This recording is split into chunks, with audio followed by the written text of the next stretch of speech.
Antes de terminar la llamada, alcancé a oír la risa de mi prometida con sus amigas y sus palabras: el pobre no tiene idea de que estoy con mi amigo. Opté por no decir nada y dejar que las cosas siguieran su curso. 72 horas después, estaba frente a la casa de mis padres, desgañitándose. Mi nombre es Tyler. Tengo 31 años y trabajo como mecánico diésel en una empresa de transporte aquí en Tennessee. He estado metiendo las manos en motores desde que tenía 16, cuando mi padre me enseñó a reconstruir un carburador en el garaje de casa. No tengo una vida lujosa ni nada parecido. Vivo en una casa de 2 habitaciones que compré embargada y renové por mi cuenta. Tengo una camioneta F-150 del 2019 totalmente pagada, y hasta hace poco, una prometida llamada Madison, que creía que era el amor de mi vida. La casa era un desastre cuando la compré hace 3 años. Los antiguos propietarios la habían dejado caer en la ruina. El techo tenía filtraciones, los cimientos estaban agrietados, la instalación eléctrica era un riesgo de incendio, y el inspector dijo que le sorprendía que el lugar siguiera en pie. Pasé cada fin de semana durante 1 año y medio arrancando paneles de yeso, recableando tomas de corriente y aprendiendo fontanería con tutoriales de YouTube. Mi padre venía casi todos los sábados a ayudarme, y juntos convertimos aquel desastre en algo de lo que realmente me siento orgulloso. Ahora tiene 3 habitaciones, una cocina renovada con encimeras de granito que instalé yo mismo, una terraza trasera nueva que rodea un área con fogata, y un patio donde realmente puedes imaginarte criando una familia. Cuando recorrí la casa por primera vez con la agente inmobiliaria, ella no paraba de disculparse. Había daños por agua en el techo, moho en el baño y una alfombra que parecía haber sido territorio de una manada de lobos. Pero yo vi más allá. Vi la estructura, los buenos materiales de los años 60, el terreno amplio y los árboles maduros en el jardín. Me tomó 18 meses y unos $40,000 en materiales dejarla como está, haciendo todo el trabajo yo mismo excepto el sistema de climatización.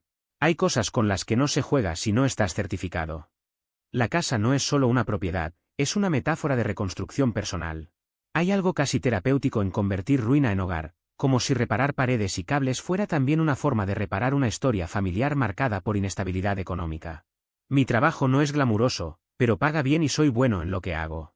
Para mí, los motores diésel son como rompecabezas. Cuando algo falla, casi siempre puedo escucharlo antes de abrir el capó. En el taller me llaman el susurrador, porque una vez detecté un inyector defectuoso solo escuchando el ralentí. Es un apodo algo tonto, pero lo acepto. Empecé como mecánico general después de la escuela técnica y fui ascendiendo hasta convertirme en técnico principal en maquinaria pesada. Ahora trabajo con camiones de carga y tráileres que cuestan más que muchas casas. No soy ningún ejecutivo rico ni nada especial, solo un tipo normal que trabaja duro e intenta hacer lo correcto. Hay una modestia casi excesiva aquí, como si rechazara cualquier idea de superioridad para no parecer arrogante. Sin embargo, se percibe una necesidad fuerte de validación. Ser bueno en lo que hace parece una de las pocas certezas que sostiene su autoestima. El taller donde trabajo es un edificio viejo al borde del pueblo. Tiene 3 bahías para camiones, pisos de concreto manchados por décadas de aceite y ventiladores industriales que apenas mueven el aire en verano. Pero el dueño, Scott, mantiene todo funcionando y cuida de su gente. Cuando mi padre tuvo una cirugía, me dio una semana libre pagada sin que se lo pidiera. Cuando un compañero perdió a su esposa por cáncer, Scott organizó una colecta entre todos y reunimos suficiente dinero para cubrir el funeral. Ese es el tipo de lugar en el que trabajo. Conocí a Madison hace unos 2 años y medio en una parrillada de un amigo en común. Era una morena hermosa, con ojos verdes y una risa que iluminaba cualquier habitación. Trabajaba como gerente administrativa en una clínica dental, y se quejaba constantemente del trabajo, aunque decía que pagaba lo suficiente. Conectamos de inmediato. Me dijo que le gustaba que yo fuera auténtico, que no intentara impresionarla con dinero o estatus, que simplemente fuera yo mismo. Esa primera conversación duró casi 3 horas. Estábamos sentados en sillas de jardín cerca de una hielera mientras los demás jugaban juegos, hablando de películas favoritas, sueños de infancia y dónde nos veíamos en 10 años. Aquí se ve el anzuelo emocional, validación directa a su autenticidad, algo que toca una inseguridad profunda sobre no ser suficiente en términos de estatus. Ese tipo de elogio crea una conexión intensa, pero también puede convertirse en una dependencia peligrosa. Ella quería viajar, ver la costa, quizá abrir un pequeño negocio algún día. Yo le conté sobre la casa que estaba renovando y cómo siempre había soñado con tener un lugar propio desde niño, después de ver a mis padres luchar con aumentos de renta.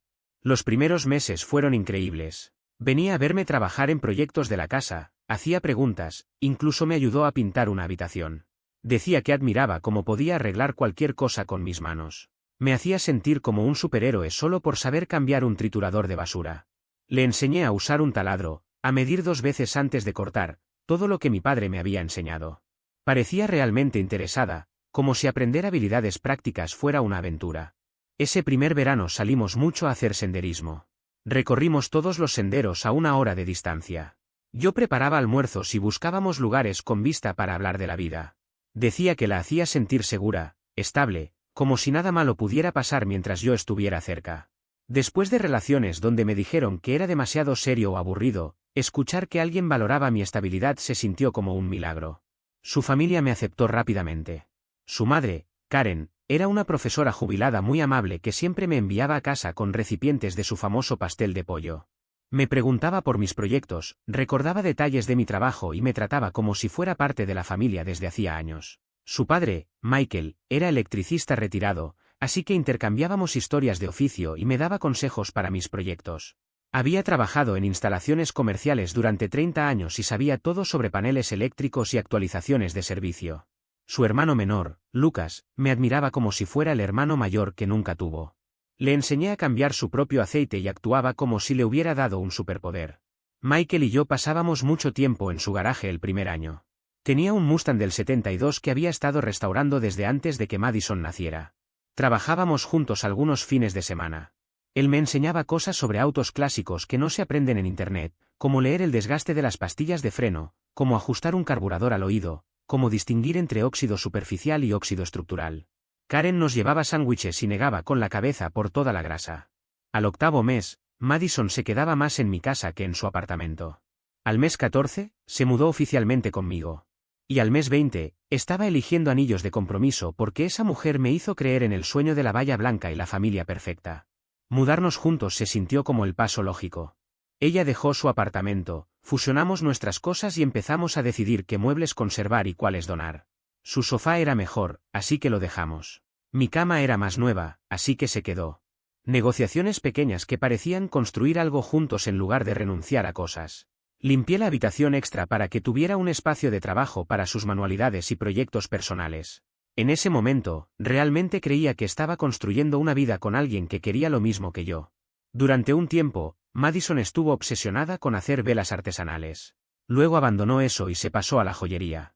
Siempre iba saltando de un pasatiempo a otro, buscando algo que realmente la apasionara. El anillo me costó 4 meses completos de horas extra.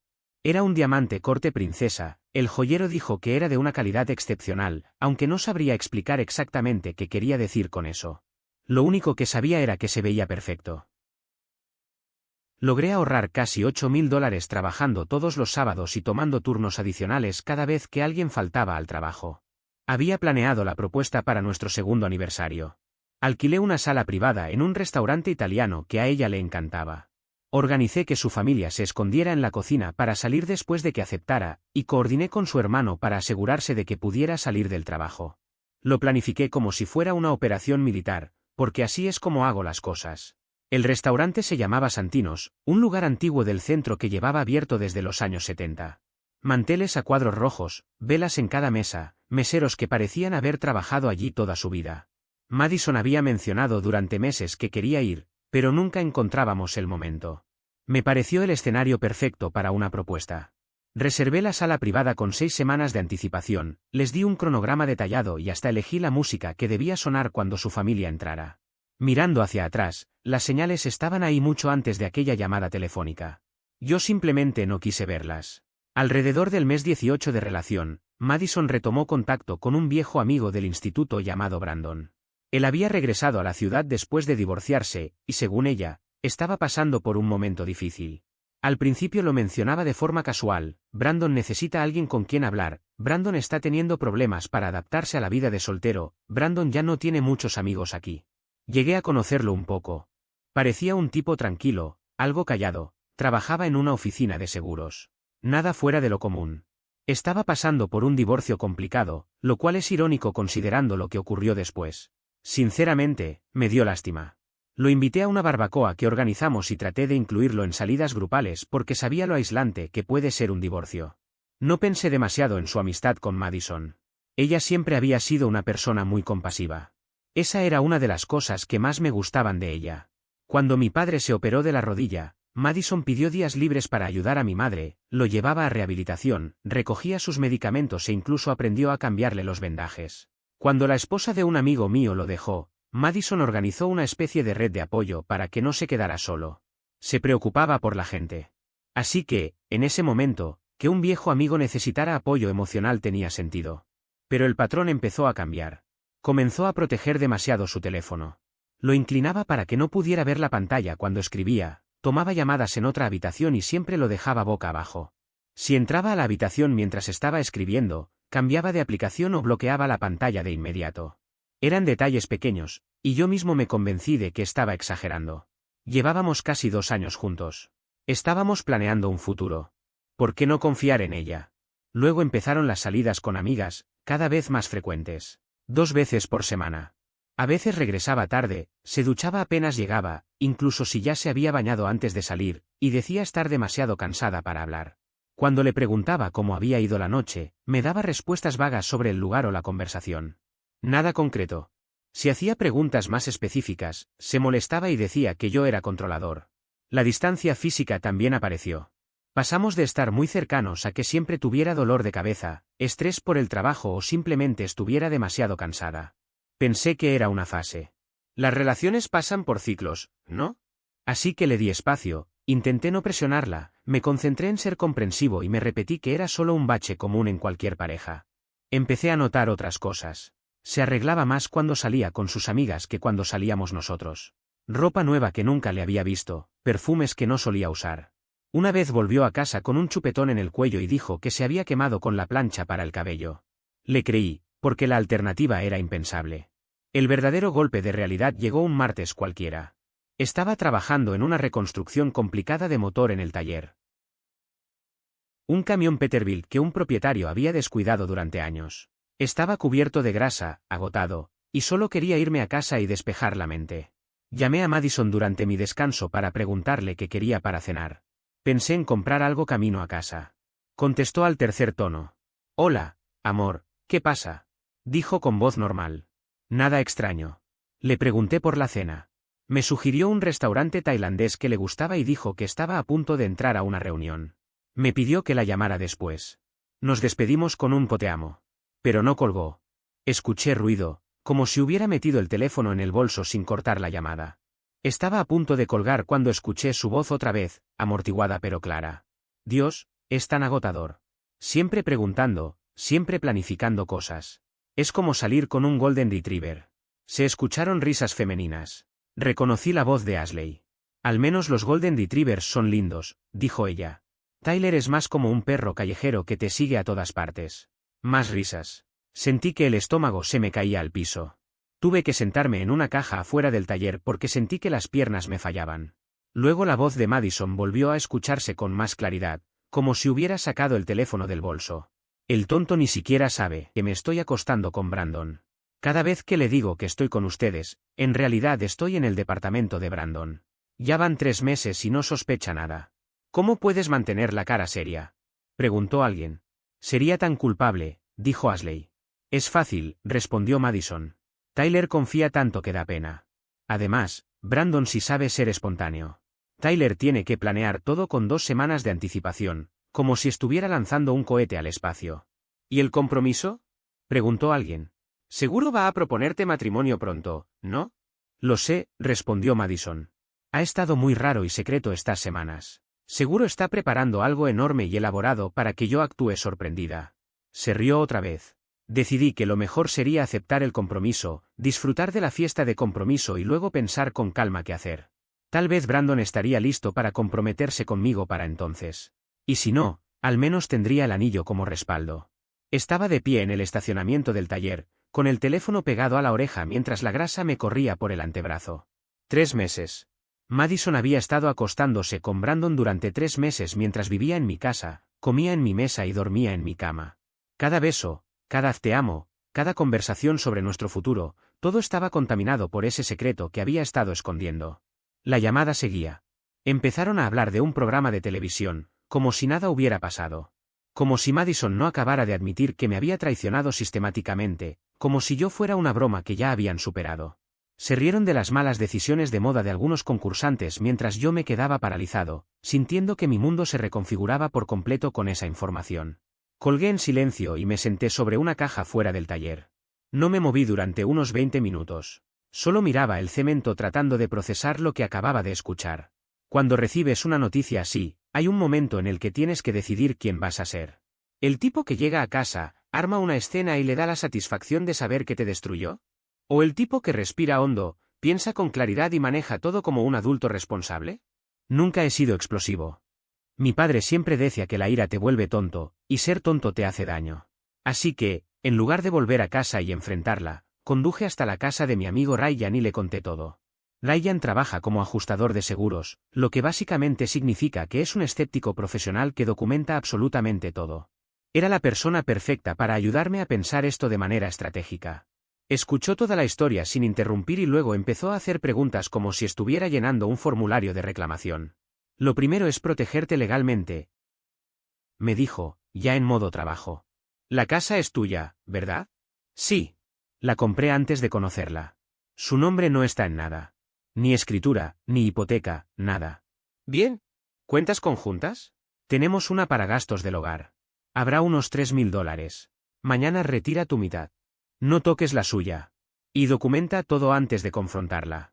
Capturas del saldo antes y después. Pasamos unas 3 horas revisando cada detalle. Ryan me ayudó a ver cosas que yo habría pasado por alto en medio del shock emocional. Por ejemplo, que algunas de mis herramientas todavía estaban en el departamento de Brandon, desde cuando lo ayudé a mudarse 6 meses atrás. El tipo me pidió ayuda con el sofá y dejé una bolsa completa de herramientas porque prometí volver para montar unos estantes. Nunca volví. También, que Madison estaba conduciendo un auto cuyo contrato yo había firmado como coaval. Si ella decidía dejar de pagar por venganza, el problema financiero sería mío. Revisamos todos los escenarios posibles, cada forma en que esto podría explotarme en la cara si no era cuidadoso. Esa noche no dormí. Me quedé acostado junto a ella, mirando el techo mientras roncaba tranquilamente, como si no hubiera reducido nuestra relación a cenizas. Cada instinto me gritaba que la despertara y exigiera explicaciones, pero me mantuve en silencio y dejé que creyera que todo era normal. Fue lo más difícil que he hecho en mi vida. A la mañana siguiente llamé al trabajo y me reporté enfermo por primera vez en 2 años. Le dije a mi supervisor que tenía una emergencia familiar, lo cual técnicamente no era mentira. Luego empecé lo que llamé Operación Salida Limpia. Paso 1, el auto. Había firmado el contrato porque su crédito era pésimo cuando lo obtuvo 2 años atrás. El concesionario confirmó que podía transferir toda la responsabilidad a su nombre si aceptaba y si su crédito había mejorado. Y había mejorado, gracias a 2 años de pagos puntuales que yo me aseguré de que se hicieran. Llené los formularios y los dejé listos. Si se negaba a firmar, siempre podía reportar el vehículo y dejarla lidiar con las consecuencias. Paso 2, la cuenta conjunta. Fui al banco apenas abrieron, retiré exactamente la mitad, $1.500, y pedí un comprobante con el saldo restante. Abrí una nueva cuenta en otro banco y cambié mi depósito directo.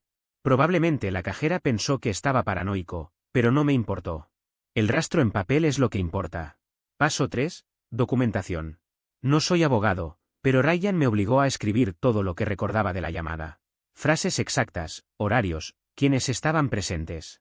También respaldé el registro de llamadas del teléfono mostrando la duración, 19 minutos y 32 segundos de ella creyendo que no estaba escuchando.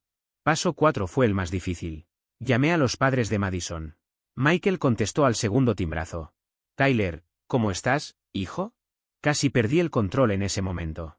Ese hombre me había tratado como familia durante 2 años. Me enseñó cosas, confió en mí, me dijo que estaba orgulloso de tenerme como parte de la familia. Michael, necesito hablar contigo y con Karen sobre algo. Es sobre Madison, y es serio. ¿Podemos reunirnos en privado? Tal vez mañana por la tarde. Hubo una larga pausa. Tyler, me estás preocupando. ¿Está bien? ¿Está enferma? Está sana. Pero hay algo que necesitan saber antes de este fin de semana. Aceptó reunirse conmigo en una cafetería al día siguiente y traer a Karen.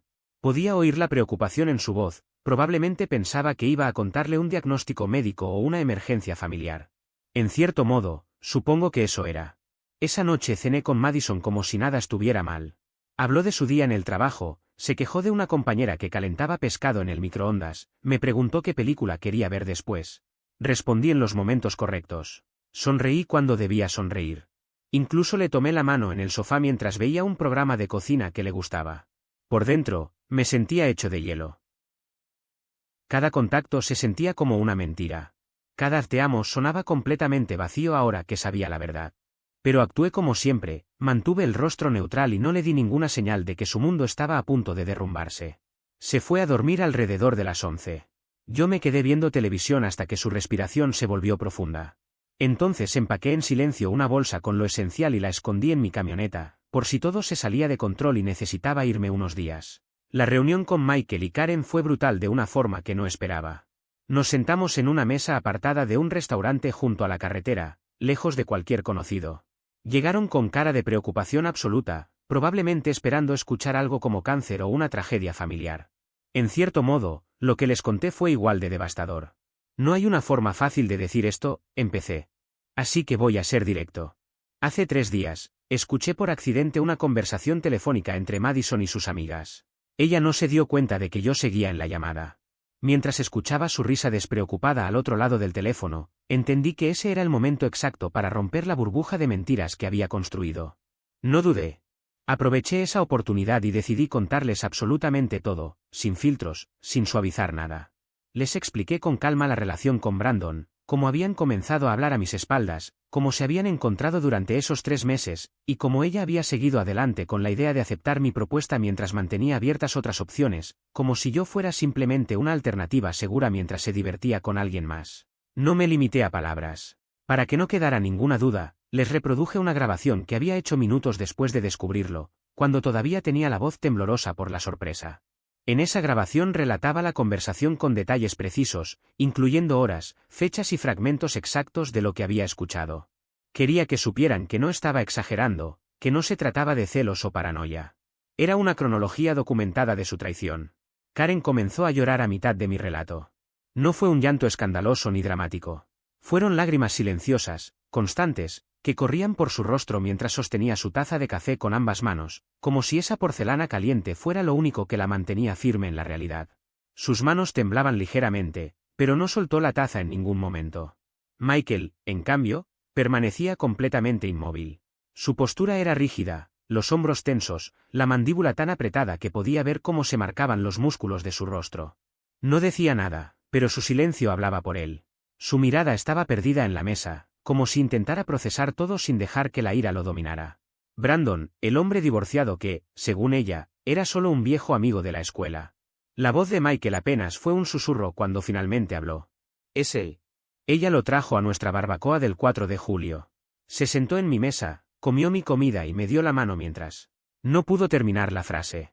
La vergüenza y la rabia lo dejaron sin palabras. Karen apoyó su mano sobre el brazo de su esposo, como si intentara darle fuerza.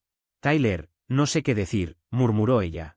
Pensábamos que la habíamos criado mejor. Al menos eso creíamos. Les aclaré que no les estaba contando todo eso para herirlos ni para ponerlos en contra de su hija.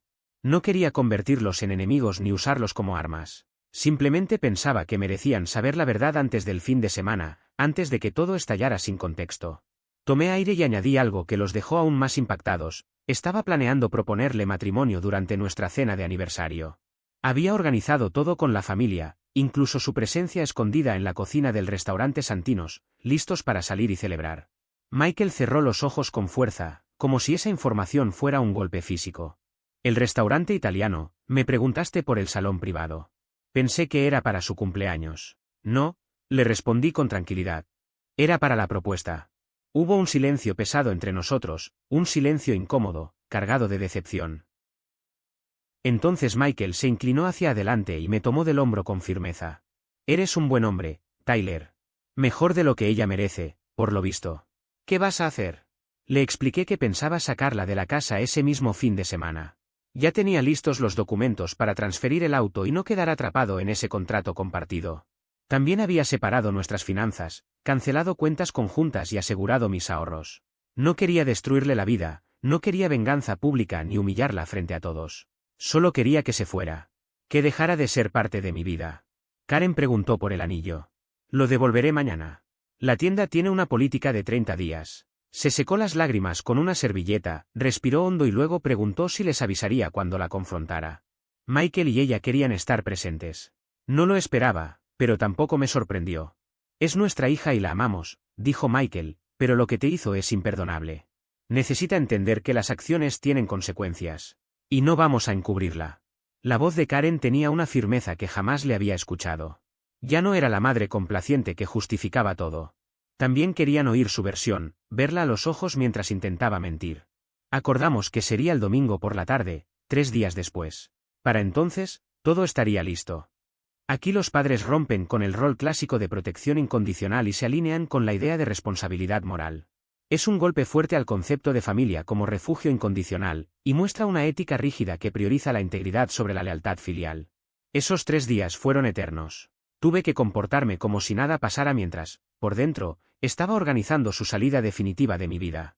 Madison seguía hablando de nuestros planes de aniversario, preguntándome si tenía algo especial en mente. Seguramente quería confirmar si su teoría del anillo era correcta. Le dije que había hecho una reservación en un lugar agradable. Dejé que creyera que la propuesta seguía en pie. Dejé que imaginara la fiesta de compromiso, las fotos, los mensajes de felicitación, todo el espectáculo que probablemente ya estaba fantaseando mientras dormía con otro hombre. Hay una frialdad calculada en permitirle seguir soñando con la propuesta. No es solo estrategia, también es una forma de castigo psicológico, dejar que construya una fantasía sabiendo que va a ser demolida deliberadamente. Mientras tanto, yo no perdía tiempo. Devolví el anillo y obtuve el reembolso completo. El joyero me miró con lástima cuando le expliqué la situación, pero mantuve todo profesional, sin dramatismos. 4 meses de horas extra volvieron a mi bolsillo. Casi $8.000 recuperados, dinero que me había ganado trabajando sin descanso, turnos dobles, fines de semana perdidos. Dinero que ya no iba a desperdiciar en alguien que no lo merecía. Llamé a un cerrajero y programé la cita para el lunes por la mañana. Cerraduras nuevas, código del garaje nuevo, acceso remoto deshabilitado, todo cambiado el mismo día después de que se fuera. No iba a correr riesgos de que regresara para causar problemas o intentar recuperar algo. Empaqué todas sus cosas mientras estaba en el trabajo. Ropa, maquillaje, libros, ese cojín decorativo inútil que insistía en tener en la cama. Clasifiqué todo en cajas, etiqueté cada una y las dejé ordenadas en el garaje. Incluso en esto, no iba a ser mezquino. Lo único que no guardé fueron las cosas que había dejado tiradas, ligas para el cabello, su taza de café favorita, un cardigan sobre la silla de la cocina. Quería que viera exactamente cómo habían cambiado las cosas cuando regresara. Que entendiera lo rápido que la había borrado de mi espacio. El acto de empacar y dejar ciertos objetos fuera no es solo logística, es un mensaje simbólico, el espacio ya no le pertenece. Es una forma silenciosa pero contundente de ejercer control y marcar territorio emocional. También fui al apartamento de Brandon para recuperar mis herramientas. Le dije que las necesitaba para un proyecto urgente. Actué con naturalidad, incluso le agradecí que me permitiera guardarlas allí.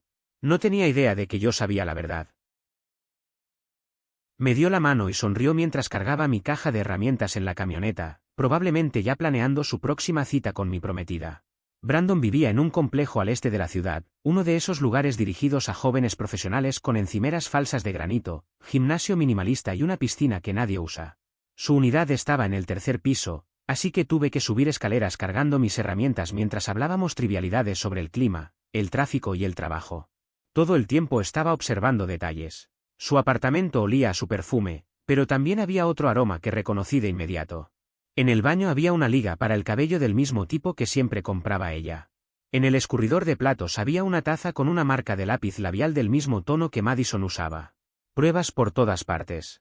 No necesitaba más, pero igual las registré mentalmente.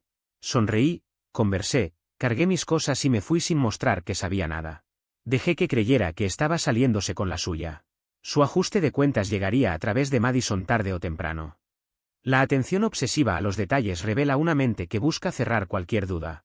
No es solo celos, es una necesidad de validación objetiva para justificar una decisión ya tomada a nivel emocional. Llegó el domingo. Madison se despertó emocionada, convencida de que iríamos a nuestra cena de aniversario. Pasó 2 horas arreglándose, peinándose y maquillándose como si fuera una sesión de fotos profesional. Me preguntaba constantemente si se veía bien, buscando elogios que ya no podía darle. «¿Te ves bien?», respondí sin levantar mucho la vista del teléfono. Se detuvo, notando que algo no estaba bien. «Solo bien, tenemos que hablar, ¿pasa algo?» «Siéntate, Madison». Se sentó en el sofá. El mismo sofá donde me había tomado la mano 3 noches antes mientras me mentía sin pestañear. El mismo sofá donde habíamos visto películas, planeado viajes, hablado de hijos y construido un futuro que yo creía real. Sé lo de Brandon, dije con calma. Sin emociones, sin acusaciones. Solo hechos. El color se le fue del rostro tan rápido que pensé que iba a desmayarse. ¿Qué? ¿De qué estás hablando? 3 meses, respondí con calma, casi como si estuviera comentando algo trivial. Tus salidas con amigas, que en realidad eran viajes al departamento de él. Las llamadas, las mentiras, todo. Mantuve la voz controlada, sin elevar el tono. No colgaste bien el martes pasado. Escuché todo lo que dijiste a Ashley. Su boca se abrió y se cerró varias veces, como si le faltara aire. Pude ver cómo su mente buscaba desesperadamente una explicación que pudiera salvarla. Tyler, lo que crees que escuchaste no es así. No me mientas ahora. Ya has mentido demasiado. En ese momento, el timbre sonó exactamente cuando lo esperaba. Me levanté y abrí la puerta. Allí estaban Michael y Karen, de pie en el porche. El rostro de Karen estaba duro como una roca. Michael parecía a punto de golpear algo. Sin decir una sola palabra, entraron directamente a la sala. Madison se puso pálida. Mamá, papá, ¿qué hacen aquí? Estamos aquí porque Tyler nos contó lo que has estado haciendo, dijo Karen con una voz que podría haber congelado lava. Y queremos escucharlo de tu propia boca. La escena está diseñada como un juicio doméstico, con testigos, acusación y sentencia. Es una teatralización del castigo, donde la humillación social se convierte en una herramienta tan poderosa como la ruptura misma. Lo que siguió fueron 20 minutos del espectáculo más patético de justificaciones que he visto en mi vida. Madison intentó todo, negar, minimizar, culparme, llorar. Dijo que había sido un error. Que estaba confundida. Que yo estaba demasiado enfocado en el trabajo y que se había sentido ignorada. ¿Te sentías ignorada? La interrumpí. Trabajé 4 meses de horas extra para comprarte el anillo de compromiso. Aprendí a cocinar tus comidas favoritas. Pasé cada fin de semana durante 1 año renovando esta casa para que tuviéramos un lugar bonito donde vivir. ¿En qué momento te ignoré? No entiendes cómo se siente. Siempre estás pensando en planes y proyectos, nunca vives el momento conmigo. Entonces, en lugar de hablar conmigo como una adulta, decidiste acostarte con alguien más durante 3 meses mientras vivías en mi casa y planeabas aceptar mi propuesta. No tuvo respuesta. Solo más lágrimas. Entonces Michael habló. Madison, mírame. Esperó hasta que ella levantó la vista. Nunca me he sentido tan decepcionado de alguien en toda mi vida. Este hombre te abrió su casa, te quiso, te cuidó, y tú le pagaste traicionándolo de la peor manera posible. Y encima te burlaste de él frente a tus amigas mientras él escuchaba todo. Papá, por favor. No he terminado. Vas a empacar todo lo que Tyler no haya guardado ya. Te vas de esta casa hoy mismo. Vas a firmar cualquier documento que necesite para ese auto. Y vas a resolver tu situación de vivienda por tu cuenta, porque no vas a volver a vivir con nosotros. Karen asintió con firmeza. Te criamos mejor que esto. Lo que hagas a partir de ahora, lo harás sola. El rostro de Madison se desmoronó. Creo que esperaba que sus padres la defendieran o al menos suavizaran el golpe. En lugar de eso, estaba viendo cómo su sistema de apoyo se derrumbaba en tiempo real. El rechazo de los padres es una ruptura simbólica devastadora, no solo pierde a la pareja, también pierde la narrativa de hija protegida. Aquí se quiebra su identidad social completa, no solo una relación. Le entregué los papeles del auto. Firma esto y el contrato pasa a tu nombre. Si no firmas, reporto el auto como robado cuando intentes irte. Firmó. Le tomó alrededor de 1 hora reunir todo lo que yo no había empacado. Sus padres la ayudaron a cargar las cajas, pero no hubo consuelo, solo eficiencia fría y distante. Cuando la última caja estuvo en el auto, se volvió hacia mí. Yo estaba en la puerta de mi casa. Tyler, lo siento. De verdad. Nunca quise que esto. Cerré la puerta. Las consecuencias fueron inmediatas y se extendieron rápido. En un pueblo pequeño, las historias viajan a gran velocidad. En menos de 48 horas, prácticamente todos sabían alguna versión de lo ocurrido. Mi versión circuló entre mis amigos y en el taller. La de ella se movió entre los rumores del consultorio dental donde trabajaba. En algún punto, las historias se mezclaron y deformaron hasta que todo el pueblo sabía que Madison había engañado a su prometido con un tipo llamado Brandon mientras planeaba aceptar una propuesta que nunca pensó respetar. La reputación de Brandon también se vio afectada. Al parecer, en su trabajo había dicho que solo eran amigos y que estaba ayudándola durante una etapa difícil de su relación. Cuando salió la verdad, sus compañeros no quedaron impresionados. Su jefa, una mujer que había sido engañada en el pasado, le hizo la vida laboral bastante incómoda. Renunció unas 3 semanas después y se mudó de vuelta a Georgia. Madison intentó controlar los daños, pero no tenía mucho que decir. Publicó algo vago en redes sociales sobre crecimiento personal y aprender de los errores, lo que fue ridiculizado sin piedad por quienes conocían la historia real. 3 días después de que la expulsé, apareció en la casa de mis padres. Aquella noche yo estaba en casa de mis padres para la cena del domingo, una costumbre que mantuve incluso durante mi relación pasada. Mi madre prepara unas chuletas de cerdo que, según la tradición familiar, nadie puede rechazar. Estábamos a punto de sentarnos a la mesa cuando sonó el timbre. Mi padre fue a abrir y encontró a Madison en el porche. Parecía que no había dormido en días. Tenía el maquillaje corrido, la ropa arrugada y una expresión desesperada, como si estuviera a punto de desmoronarse. «Necesito hablar con Tyler, por favor», dijo con voz temblorosa. Mi padre me miró, y yo negué con la cabeza sin levantarme de la silla. Él volvió a mirarla. «No creo que sea buena idea, Madison. Por favor, solo necesito 5 minutos. Necesito explicarlo». «No hay nada que explicar», dije desde el comedor, sin levantarme. «Tomaste tus decisiones.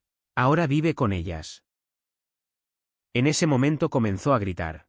No era solo levantar la voz, era un grito descontrolado, tan fuerte que seguramente despertó a medio vecindario. Decía que estaba siendo injusto, que había arruinado su vida, que todos estaban en su contra por lo que yo había contado a sus padres.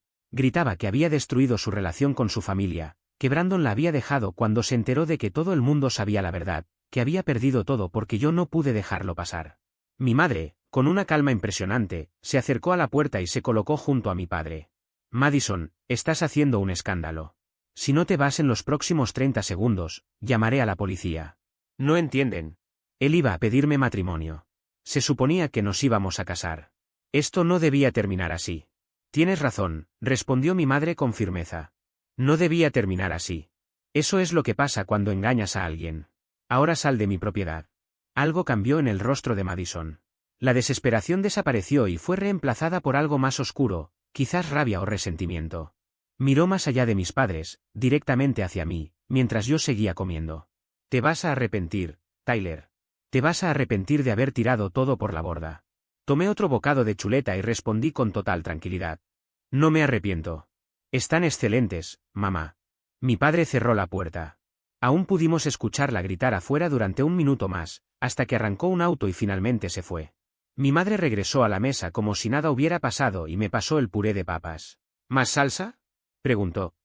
La escena doméstica con la comida contrasta brutalmente con el drama afuera. Es una forma de afirmar poder y control emocional, mientras ella colapsa, él sigue cenando como si el caos no lo tocara, lo cual transmite una frialdad casi simbólica. 6 meses después, me había volcado completamente al trabajo tras la ruptura. Tomé turnos extra, ahorré dinero, terminé la ampliación de la terraza que había comenzado antes de conocer a Madison y construí un taller en el patio trasero para mis proyectos de restauración.